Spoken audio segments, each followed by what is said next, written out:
नमस्कार दोस्तों, कैसे हैं आप। आज बात करेंगे 5 ऐसे टिप्स के बारे में जिनको अगर आप आजमाते हैं तो कभी भी आपका सेलर अकाउंट जो है वो सस्पेंड नहीं हो सकता है, डिसेबल नहीं हो सकता है। क्योंकि बहुत सारे बिगिनर्स जो हैं ऐसे मिस्टेक्स करते हैं, बहुत सारे ओल्ड सेलर भी मिस्टेक्स करते हैं जिनकी वजह से उनका जो सेलर अकाउंट है वो डिसेबल्ड हो जाता है या सस्पेंड हो जाता है और उसके बाद वो परेशान हो जाते हैं और फिर से दोबारा रीएक्टिवेट करने के लिए सेलर अकाउंट को काफ़ी जद्दोजहद करनी पड़ती है। कई बार रीएक्टिवेट नहीं होता है, उनको नई जीएसटी लेनी पड़ती है, तब जाके वो दोबारा रजिस्ट्रेशन कर पाते हैं या नया सेलर अकाउंट क्रिएट करना पड़ता है। तो काफ़ी इसमें जो है दिक्कत हो जाती है, उनका बिजनेस अचानक रुक जाता है, हैम्पर हो जाता है और उनकी जो अर्निंग है वो बंद हो जाती है। तो आज मैं कुछ ऐसे टिप्स देने वाला हूं जिनको अगर आप आजमाते हैं, फॉलो करते हैं तो कभी भी आपका जो सेलर अकाउंट है वो सस्पेंड नहीं होगा। शुरू करने से पहले मेरे चैनल को सब्सक्राइब एंड लाइक ज़रूर कर दें। आइए इस वीडियो को शुरू करते हैं। तो दोस्तों, जो सबसे पहला पॉइंट है वो है पिकअप इग्नोर। जी हाँ, बहुत सारे सेलर्स क्या करते हैं, जो नए सेलर्स हैं खासकर, क्योंकि पुराने सेलर्स को तो थोड़ा एक्सपीरियंस हो जाता है तो उसके बाद वो ये मिस्टेक्स नहीं करते हैं, लेकिन जो नए सेलर्स होते हैं वो पिकअप को इग्नोर करते हैं। जी हाँ, बहुत बार क्या होता है कि वो पिकअप शेड्यूल करते हैं अमेज़ॉन पे, फ्लिपकार्ट में, लेकिन कुरियर वाले जो है वो प्रोडक्ट को पिक करने नहीं आ पाते हैं किसी कारणवश, और उनको लगता है, सेलर्स को लगता है कि ये जो है ये कुरियर वाली की गलती है, इसमें मैंने तो पिकअप शेड्यूल किया था, मेरा तो प्रोडक्ट जो है वो रेडी है डिस्पैच के लिए, लेकिन कुरियर वाले अगर लेने नहीं आए तो इसमें कुरियर वाली का मिस्टेक है, मेरा मिस्टेक नहीं है। और वो इसको जो है इग्नोर करते हैं, ध्यान नहीं देते हैं, जिसकी वजह से उनके सेलर अकाउंट की जो रेटिंग होती है वो घट जाती है। क्योंकि अगर आपने पिकअप जो है आज के डेट में आपने शेड्यूल किया है और अगर आज के डेट में आपका पिकअप जो है नहीं होता है और आप नेक्स्ट डे करते हैं तो इससे आपकी रेटिंग ख़राब होती है सेलर अकाउंट की, और ये मेजर कारण है जो आपके सेलर अकाउंट को डिसेबल करते हैं। तो ये मिस्टेक्स आपको नहीं करनी है। कभी भी आपने अगर पिकअप शेड्यूल किया, किसी कारणवश कुरियर वाला जो पर्सन है वो नहीं आ पा रहा है, तो आपको टिकट रेज ज़रूर करनी है। आपको टिकट रेज करके इन्फॉर्म करनी है कि आपने अपने हैंड से प्रोडक्ट को रेडी कर दिया है, लेकिन कुरियर वाले अभी तक आके प्रोडक्ट को पिक नहीं किए हैं। तो टिकट रेज करने से क्या होगा कि आप बिल्कुल जो है सेफ़ हो जाएंगे, सेफ़ जोन में चले जाएंगे। और अगर कभी भी रेटिंग आपकी ख़राब होती है तो आप इस टिकट का जो रेज आप करेंगे इसका आप रेफरेंस दे सकते हैं और अपने रेटिंग को सही कर सकते हैं, अपने अकाउंट को डिसेबल होने से बचा सकते हैं। तो दूसरा पॉइंट है डुप्लीकेट प्रोडक्ट सेल करना। बहुत सारे सेलर जो हैं बहुत हरी में रहते हैं, बहुत जल्दी पैसे बनाना चाहते हैं, जिसके चलते वो डुप्लीकेट प्रोडक्ट सेल करने लगते हैं। वो कहीं से ऑथराइजेशन लेटर ले लेते हैं प्रोडक्ट्स का और उसके बाद सेम नेम का जो सेम ब्रांड का जो डुप्लीकेट प्रोडक्ट्स होता है वो लिस्ट करते हैं। सोचते हैं कि इसमें बहुत ही ज़्यादा मार्जिन है, अगर मैं ओरिजिनल बेचूंगा तो उसमें बहुत कम मार्जिन है, उसमें उतनी प्रॉफिट नहीं होती है, तो वो डुप्लीकेट प्रोडक्ट्स मार्केट से लाते हैं सेम ब्रांड का और उसके बाद उसको सेल करना शुरू कर देते हैं। लेकिन आप ये जान ले कि अगर कस्टमर ने कंप्लेन कर दिया, गलती से भी कंप्लेन कर दिया और आपका प्रोडक्ट जो है वो चेक होगा और उसके बाद आपके अकाउंट को परमानेंटली सस्पेंड कर दिया जाएगा। तो अगर आप लॉन्ग चलना चाहते हैं, लंबा बिजनेस करना चाहते हैं, तो डुप्लीकेट प्रोडक्ट्स कभी सेल ना करें। बहुत बार जो है सेलर्स एक और मिस्टेक करते हैं कि जैसे डुप्लीकेट प्रोडक्ट्स मार्केट से ले आते हैं, एडिडास उसमें लिखा हुआ रहता है या रिबॉक लिखा हुआ रहता है, और उसके बाद वो नन ब्रांड प्रोडक्ट्स उसको बना के लिस्ट करते हैं। मीन्स एडिडास की जगह पे वो थोड़ा सा मिटा देते हैं उसको, एडिडास को लिस्टिंग के समय प्रोडक्ट में वो ब्रांड जो है ऑलरेडी उसमें छपा हुआ रहता है, लेकिन लिस्टिंग के समय फ़ोटो से वो हटा देते हैं, रिबॉक का जो डिज़ाइन है उसको हटा देते हैं। उसके बाद लिस्ट करते हैं, उनके बाद ऑर्डर्स आते हैं, और जब आप एडिडास और रिबॉक के प्रोडक्ट्स भेजते हैं, जो आपका वो प्रोडक्ट जो आप भेज रहे हैं वो भले ही डुप्लीकेट प्रोडक्ट है, आप ओरिजिनल प्रोडक्ट्स नहीं भेज रहे हैं, उस पर भी अगर कस्टमर जो है वो कंप्लेन करता है तो आपका जो अकाउंट है वो परमानेंटली सस्पेंड हो सकता है।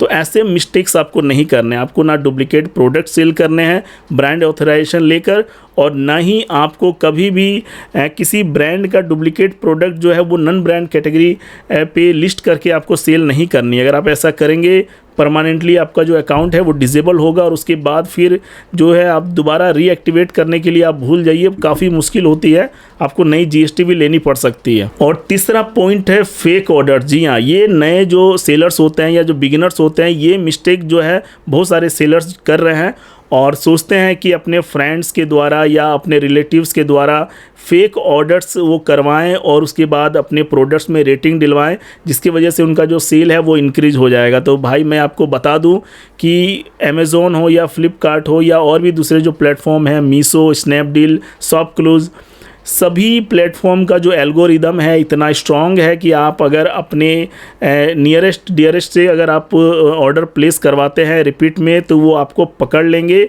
और आपका जो उनका जो आईपी एड्रेस है, लोकेशन है, वाईफाई आप जिससे यूज़ कर रहे हैं, वो सब कुछ ट्रैक होता है। जी हाँ, तो आप बच नहीं सकते हैं।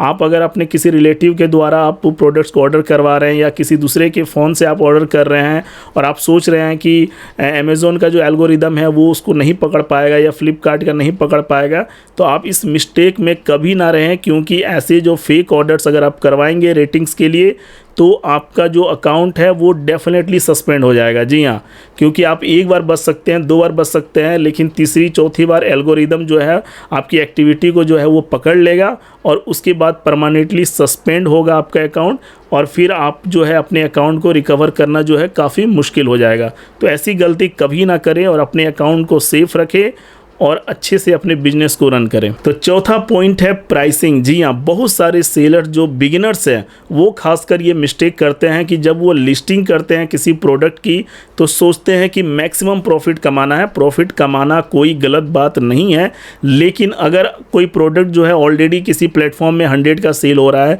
और आप उस प्लेटफॉर्म में जाके उसको 299 का या 399 का लिस्ट करेंगे तो डेफिनेटली वो जो प्रोडक्ट्स है वो सेल नहीं होंगे। आप फ्रस्ट्रेट होंगे, आपके ऑर्डर्स नहीं आ रहे हैं, आप सोचेंगे कि यहाँ पे मैंने इतने सारे प्रोडक्ट्स लिस्ट कर दिए हैं लेकिन फिर भी ऑर्डर्स क्यों नहीं आ रहे हैं। तो भाई ऑलरेडी वो जो प्रोडक्ट्स हैं वो कम प्राइस में बिक रहे हैं, तो आपके पास ऑर्डर्स कैसे आएंगे? और जब आपके पास काफ़ी टाइम तक ऑर्डर्स नहीं आएंगे तो आपके अकाउंट्स को डिसेबल भी किया जा सकता है। जी हाँ, ओवर प्राइसिंग की वजह से। तो आपको कभी भी जो प्राइसिंग जो रखनी है वो दूसरे कंपटीटर के प्राइस को चेक करनी है, उसके बाद उनसे आप 5 रुपीज़ 10 रुपीज़ आप ज़्यादा रख सकते हैं, उससे ज़्यादा आपको नहीं रखनी है। अगर आप ओवर प्राइसिंग करेंगे कभी आपके प्रोडक्ट्स नहीं बिकेंगे, आपकी रेटिंग ख़राब होगी और आपका जो अकाउंट है वो डिसेबल्ड हो सकता है। और पांचवा और लास्ट पॉइंट है कि कभी भी जो बिगिनर्स जो हैं, जो नए सेलर्स हैं, वो हैवी प्रोडक्ट सेल ना करें, क्योंकि उसमें काफ़ी दिक्कत होती है। जब आप एक बार एक्सपीरियंस हो जाएं, बाद में काफ़ी समय के बाद आप हैवी प्रोडक्ट सेल करें, आपको वेट का और उसका जो वो अंदाज़ा जो है वो हो जाएगा, समझ में आ जाएगा।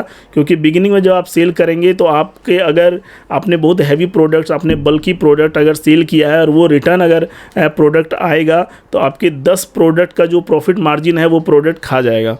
तो ऐसी गलती आप कभी ना करें कि बिगिनिंग में जब आपने बिज़नेस को स्टार्ट किया है बिल्कुल छोटे छोटे प्रोडक्ट्स को आप सेल करें, ताकि वो 500 ग्राम से नीचे के हो और आसानी से आप डिस्पैच कर पाएँ। 1 kg तक भी इनफ है, 2 kg भी इनफ है, लेकिन हैवी प्रोडक्ट जो है 5 kg 10 kg 20 kg ऐसे प्रोडक्ट्स को सेल ना करें, क्योंकि इनका जो शिपिंग होता है वो काफ़ी ज़्यादा होता है और अगर गलती से रिटर्न्स आएँ तो फिर आप जो है काफ़ी लॉस में चले जाएंगे और आप कभी भी प्रॉफिट जो है ऑनलाइन सेलिंग में नहीं कमा पाएंगे। तो स्मॉल प्रोडक्ट्स भेजिए, उसमें बहुत सारे जो हैं प्रीपेड ऑर्डर्स आते हैं जिसमें आपको विश्वास होता है कि प्रोडक्ट आपका डिलीवर होगा, पैसे उसमें आपको मिलेंगे।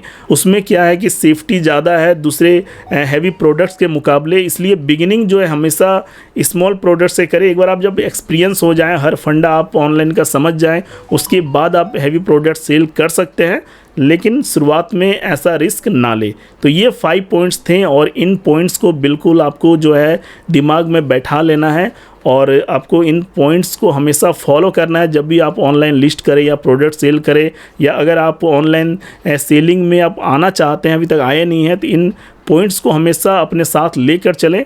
आपका जो सेलर अकाउंट है कभी भी डिसेबल नहीं होगा। तो अभी तक के लिए इतना ही। इस तरह के टेक अपडेट्स के लिए मेरे चैनल को सब्सक्राइब करें।